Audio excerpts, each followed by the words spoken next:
अस्सलाम वालेकुम फ्रेंड्स, आप देख रहे हैं टैक्स दोस्ती वीडियोस। मैं हूं आपका टैक्स दोस्त और tax host advocate Anthony Williams. SRO number 55-1 of 2025 जो है 24 जनवरी 2025 को इशू हुआ है। आज 25 जनवरी है। ये जो सर्कुलर इशू किया, नोटिफिकेशन एसआरओ इशू किया है एफबीआर ने, ये सेल्स टैक्स के कानून में एफबीआर के कानून को मिला के बेसिकली अब जो मैन्युफैक्चरर्स हैं, इंपोर्टर्स हैं, उनसे उनकी स्टॉक डिटेल्स भी मांग रहा है। और इसमें एनेक्स्चर H1 और एनेक्स्चर J यानी जो ऑनलाइन पोर्टल है आयरस का, उस पर सेल्स टैक्स रिटर्न में ये एनेक्स्चर्स ऐड हो रहे हैं। ये एसआरओ जो है अल्ट्रा वायरस है, यानी कि बेसिकली सेल्स टैक्स के कानून के तहत भी और फेडरल बोर्ड की जो अपनी पावर्स हैं उसका जो कानून है उसके तहत स्टॉक की डिटेल्स लेना जो है वो अल्ट्रा वायरस है। तो ये एसआरओ जो है चैलेंज उसको हो जाना चाहिए, क्योंकि इस तरह तो फिर वो आपके स्टॉक के बाद आपके एम्प्लॉयज़ और वो सारा डेटा भी लेते रहेंगे।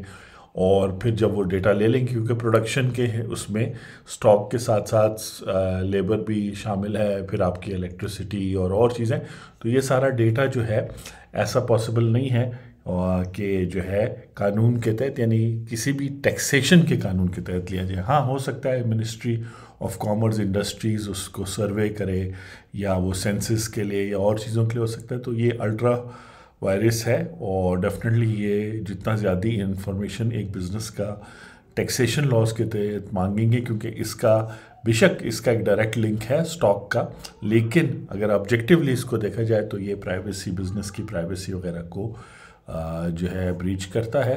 तो होपफुली इस पे बात होगी। तो इसको अगर आप बिज़नेस कम्युनिटी रेजिस्ट नहीं करती तो फिर जिस तरह इंडिविजुअल्स के लिए ख़ास तौर पे जो है, लेकिन मेरा ख्याल वो कंपनीज़ पे भी अप्लाई होता है और एओपीज़ पे भी अभी अवेयरनेस नहीं बनी। Section 7E tax on deemed income जो है इनकम टैक्स लॉ में, वो भी ओवर स्टेप कर रहा है। टैक्स लॉ होते हुए वो ओवर स्टेप कर रहा है कि जो चीज़ इनकम नहीं है उसको भी वो टैक्स कर रहा है। तो इसी तरह ये बिज़नेस में सबसे वैल्यूबल चीज़ इंफॉर्मेशन है और उसका प्रोसेस है। तो ये जो है उस लिहाज से इसको ओवर स्टेप करता है। तो ये बहुत इम्पॉर्टेंट है कि इस पर बात की जाए, डिस्कशन की जाए।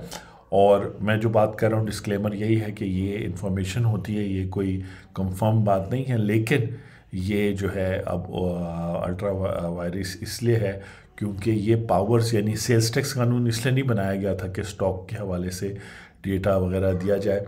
हाँ, वो ऑडिट में इसको एस्टिमेशन के तौर पे यूज़ कर सकते हैं, लेकिन इस तरह प्रॉपरली डेटा हर मंथ के बेसिस पे लेना, ये तो फिर डेटा अगर आउट हो जाए तो एक कंपनी दूसरी कंपनी का स्टॉक भी जान जाएगी, और फिर इलेक्ट्रिसिटी मेजरमेंट भी, बहुत कुछ चीज़ें भी, तो बहुत सारी चीज़ें होती हैं। और टैक्स कवानीन इसके लिए यूज़ नहीं होते, इसके लिए डिफरेंट कवानीन यूज़ होते हैं।